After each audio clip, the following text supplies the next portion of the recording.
Without acknowledging failure, Russia's top general in Ukraine announced an apparent retreat from Kherson. This is a very difficult decision. At the same time, we will save, most importantly, the lives of our troops and the overall combat effectiveness of the troops. An admission of defeat that has been foreshadowed for several weeks. Civilians forced to evacuate east across the strategic Dnipro River. The Russian flag gone from Kherson's main administrative building. Fewer troops on city streets, Russian checkpoints in the city gone. And significantly Tuesday night, blowing several key bridges on front lines to slow Ukraine's advance, all indicative they're readying for retreat.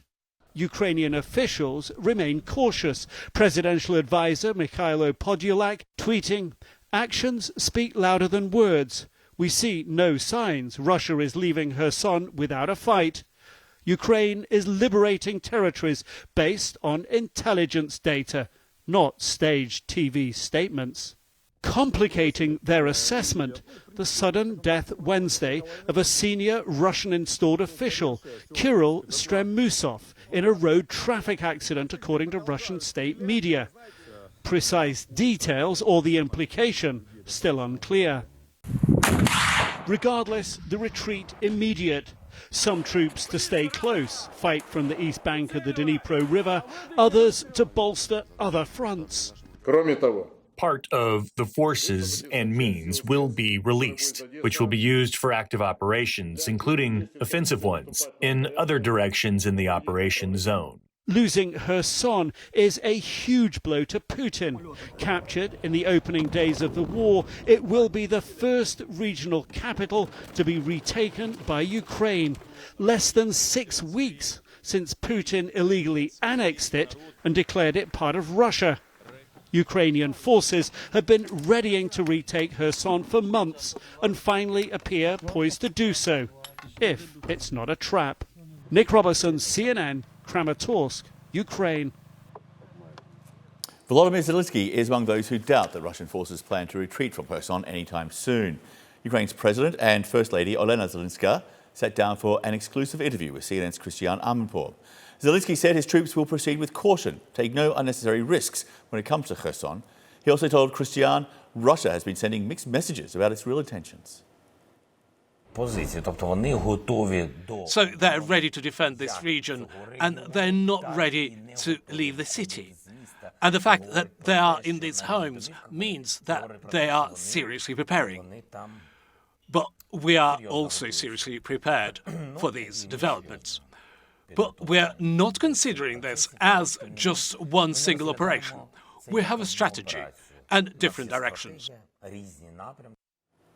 The full interview with the Zelenskys on Amanpour, that's 6 o'clock in the evening in London, 8 p.m. in Kyiv, right here with Christian Amanpour on CNN. Let's go live now to Kyiv for more on this. Selma Abdulaziz is joining us with the very latest. So we're expecting this sort of battle for Kherson anytime soon, any moment. It does appear that the Russians are sending in their elite forces, if anything, and the officials have been withdrawing.